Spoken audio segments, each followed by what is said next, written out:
to sell to a bank? When we went on to sell to JP Morgan, they said our entire IT budget is much bigger than your entire company. But right now in the market, sales and selling has such a negative connotation to it. One, maybe the way it is portrayed in popular culture, whether it is in Hollywood movies or in Bollywood movies. How sales has helped you shape your career? See, I think every time you sell and you close a deal, you get that real high. The science around sales is like the body and the soul is the skill. Hi Amit, it is wonderful to have you today here. But before I start, can you please introduce your name, your company and what do you do to our audience, and we'll start from there. Thank you so much for inviting me. I'm Amit Shah. I head marketing and business development for Zycus. Zycus is a 2-decade-old original SaaS company from India catering to B2B enterprises. We solve for the chief procurement officers in office. Great. So give us a glimpse about what how your journey has been from start of your career till now being a top level executive. What has your journey been like? All right.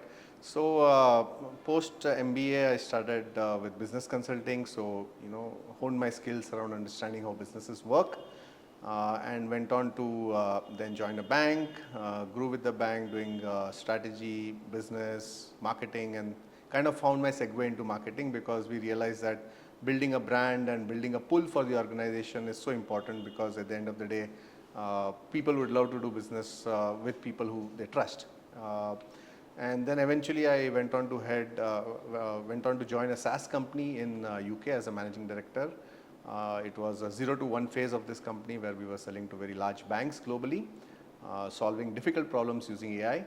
And for the past 4 years, I have been with Zycus, heading marketing, pricing, business development for Zycus and a couple of group companies.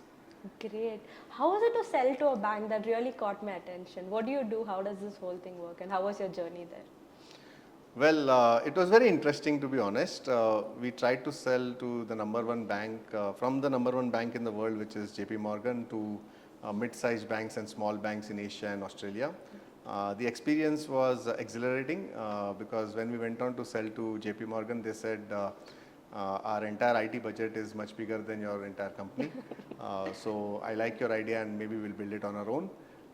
So that was one experience, but we wanted to do that, right? We wanted to see what a bank like JP Morgan, extremely, it's a great bank, I respect it a lot.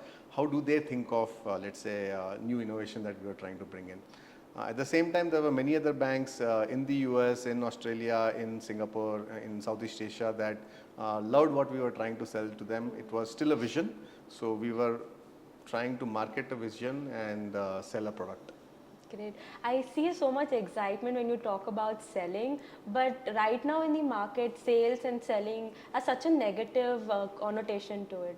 What do you think about it? Why do you think this exists in the market, and what's your opinion about it? It's an interesting observation, and I think it's for a couple of reasons. One, maybe the way it is portrayed in popular culture, whether it is in Hollywood movies or in Bollywood movies, where salesmen are supposed to be hustlers, not entirely above board and so on and so forth, which I don't think is the right portrayal. The second could be because sales is usually associated with targets, and meeting monthly, quarterly targets could be high pressure job. And then every now and then there are instances where certain companies in India, everywhere else, follow very aggressive sales tactics, and sometimes the end consumer is left holding a bad product, or a big loan or something like that, right? And maybe that is one reason why sales is seen with a little bit of a negative connotation. But largely speaking, all the successful salespeople that I've seen, they love the profession. Okay. But talk a little bit from your experience. I would love to know how sales has helped you shape your career. Where has this experience translated in your growth? See, I think every time you sell and you close a deal, you get that real high, right? But it's not just the high. The entire process of identifying a right prospect, building awareness about the solution, about your product, building relationship, building trust, and holding their hands through to find a right fit solution for them. I think that entire journey is very interesting, right? And quite often sales is seen more of an art or a skill, It is true, right? So, but there is also a lot of science behind it, right? So, I would say that the science around sales is like the body, and the soul is the skill, right? One cannot live without the other, but you can't just rely on great salesmanship. You know, you always the way the world is moving. There are lots of tools, lots of insights that are available. That even an average person can become a great salesperson. Yes. Do you think management nowadays appreciates and also look forwards to hire people who are good at sales or good at prospecting and so on? Yeah, absolutely. I think for an organization to grow, you just can't sit with a great product or a great idea or a great innovation. You need people who can go out there and really get clients for you, right? Really get customers for you. So you need great salespeople. And you get great salespeople, you put a good playbook together, you enable them with the right tools and tactics. And when you put all of these three things together, the sales cycle starts moving with a predictable kind of and scalable kind of a process. I also do understand you just don't do sales. There's so much other core aspect to the role you have right now. So I would really like to understand how that all translates in your head. How do you solve a problem?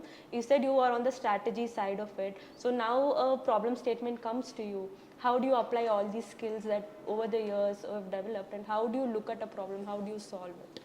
I think I like to solve any problem using first principles, because at the end of the day, we all think like engineers, and you break down a problem into basic subcomponents and you try to solve for that. Let me give you an example, right? Let's say you decide to launch business in a new geography, right? Yes. You don't know anything about it, but how do you start analyzing the market, finding how large it is, finding out who the other competitors are, speaking to a few customers, speaking to analysts, getting all of that information together, and then putting together a marketing or go to market plan, right? Yes. I think that would be a right way to do. You could also, if you are in a hurry, you could also do a dipstick, right? Just go there and spend some time and see if it works out, but I prefer the former. Yeah. Is there any story where you had an interesting take on certain thing? You met people, you got any interesting insight? Yeah, there's one anecdote I remember where we had gone to a Australian bank, right, to sell to them and to talk about our product and so on and so forth. And it was a long flight from London to Australia. So what we ended up doing after settling in was went through their annual report and everything else that you had to read about that company back and forth couple of times. And we had such a good picture about the company when we landed there and we started speaking to the management. They started asking each other, is that right? Is this about our company? And we're like, yeah, you go to page number 72 and then you'll see this over there, right? So it was one moment where, we could feel that we are kind of giving that aha. And the customer really loved it, right? That, hey, you guys are really well prepared about our company and you're telling us things that, possibly we haven't seen with such detail. And they went on to buy the solution, right? Okay, that's great. So that was one interesting moment. I remember another one where one of the youngsters was calling on to it was an inbound lead, and he was speaking to I think a very senior person in the company, and they wanted to buy a software, and he said, okay, all of this is good, but tell me, why should I buy a software, right? In one line, he said it is so simple to use that even youngsters and interns can use it very easily, and he said, oh, that's great, because those are the only people we are affording right now, right? So Yeah, makes sense. I think so. Knowing your customer really well to a point they themselves don't understand. That's really great. But speaking about aha moments, has there been any sales close that you have seen, any sales deal that you have seen that you're like, aha, that might be from you or somebody else in the market? Do you remember any such thing? yeah, I mean, there are quite a few of them in Zycus, right? Because Zycus is known for its innovation and being future ready. So lots of large organizations that bought our software in the last 6 to 12 months actually bought it because of that vision, and now they're co-building it with us, right? Some of the new innovation, and there's so much happening in the SaaS world, right? In AI and everything else. It's always nice when a very large global Fortune 100 company says that, hey, I want to invest in building this product jointly with you because we love the vision that you guys have about it, right? And we think it's going to be transformational. So those moments are much sweeter than just closing yet another deal. Yes. Thank you so much, Amit. Your journey has been very inspirational, and thank you so much for sharing with us today. My pleasure. Thanks. Thank you so much. Thank you.